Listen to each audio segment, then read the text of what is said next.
Baik, berikutnya yang keberapa sekarang? Yang ketiga. Di antara dampak maksiat, dan ini dampak yang tragis kalau menurut saya, dicabut kenikmatan. Dicabut kenikmatan. Saya kasih gambar, saya sering kasih contoh hal ini.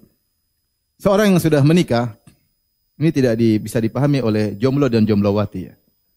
Tapi saya kasih tahu aja sebagai bekal ya. Seorang sudah menikah, dia punya istri.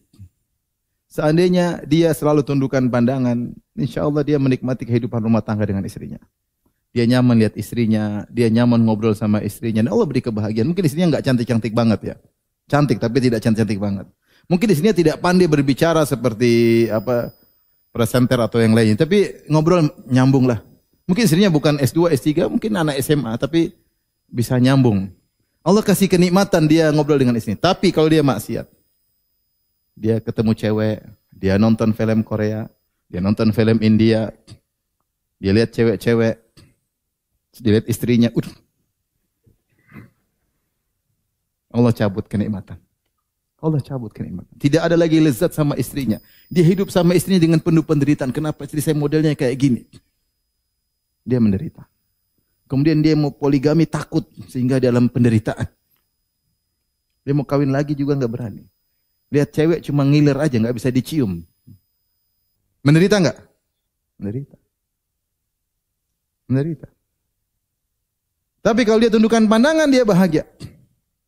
Dia nikmati kehidupan. Ini maksudnya dampak maksiat langsung. Orang kalau bermaksiat, kelezatan Allah cabut. Dia hingga dia terjebak dalam kelezatan semu. Nonton apa? Nonton maksiat, nonton cewek cantik. Dia mau ngapain? Cuma ngiler doang, terus semua dia, cantik sekali ya. Terus ngapain? Bahkan istrinya cantik pun jadi nggak kelihatan cantik, apalagi istrinya pas-pasan. Dan demikianlah ini dampak buruk bagi seorang yang bermaksiat. Maka seorang ingin menderita atau ingin bahagia. Kalau dia ingin bahagia, tundukkan pandangan. Dia akan apa? Bahagia. Jadi nikmat ngobrol sama istri. Saya katakan meskipun istrinya bukan orang pintar, tapi ngobrol nyambung aja, ngobrol tentang anak-anak, ngobrol tentang ini, nyaman. Tapi kalau dia mulai lihat sana, lihat sini, lihat sana, lihat sini, selesai. Bahkan ketika dia berhubungan intim dengan istrinya, dia tidak rasa apa-apa. Kenapa? Dia nonton yang tidak-tidak. Dalam khayalan yang tidak bisa dia lakukan. Sementara istrinya yang bisa halal, hilang kenikmatan. Kelezatan itu hilang, Allah cabut. Makanya di antara doa Nabi, meskipun doa tentang terkait utang, Allahumma kfini bihalalika an haramika wa aghnini bifadlika amman siwak. Ya Allah, cukupkanlah aku dengan yang halal. An haramika, dari perkara yang haram. Buat aku bahagia dengan halal yang aku miliki. Jauhkan aku dari haram. Dari hubungan haram, chattingan haram. Kalau ada di antara kita chattingan sama cewek, itu haram atau tidak? Chattingan ketawa ketiwi. Haram atau tidak? Haram lah. Ada kelezatan. Telepon sama istri orang.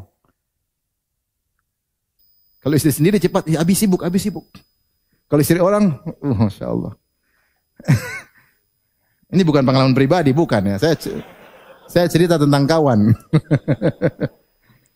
Jadi setan itu menghiasi, jadi lezat. Cerita, buktinya itu syahwat, berarti ada syahwat. Ada teman telepon sama, jadi ada panitia pengajian ya.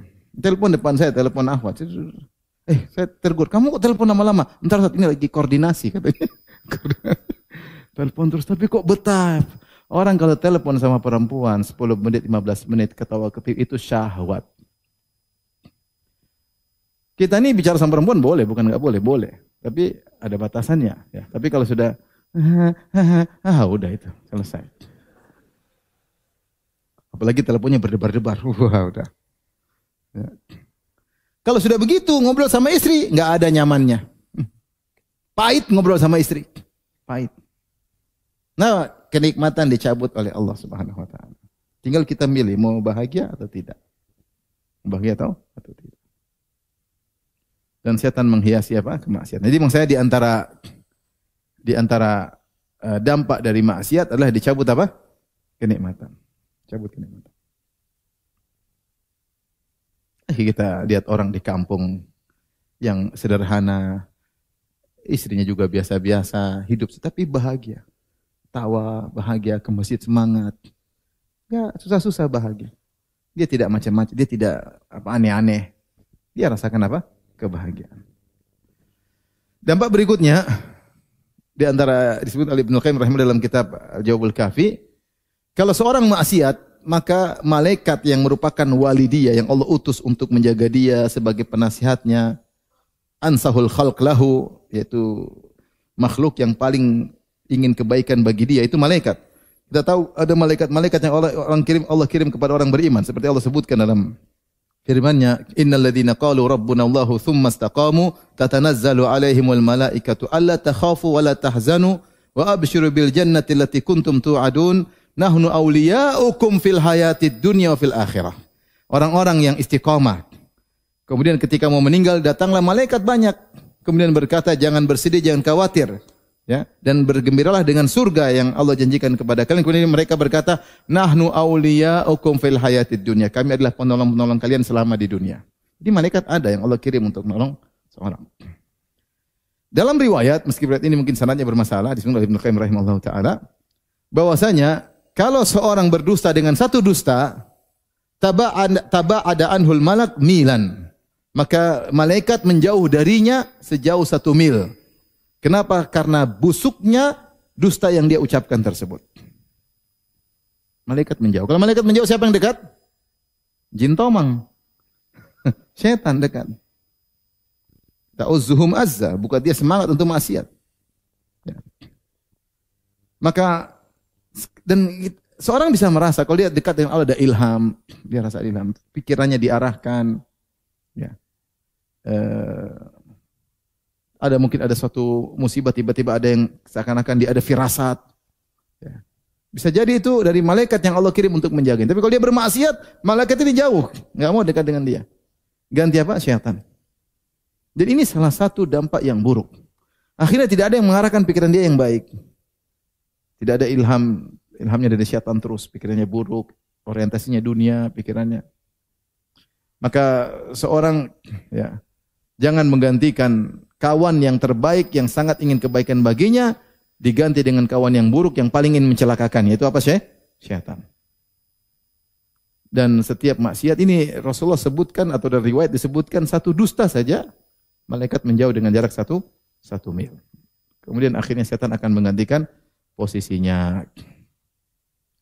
Kita ini terkadang dalam kesendirian. Tapi Allah kasih ilham, ada malaikat yang Allah kirim menjaga. Ada malaikat yang Allah kirim. Oleh karena seorang berusaha bertakwa kepada Allah agar dia dijaga oleh Allah Subhanahu wa taala. Baik.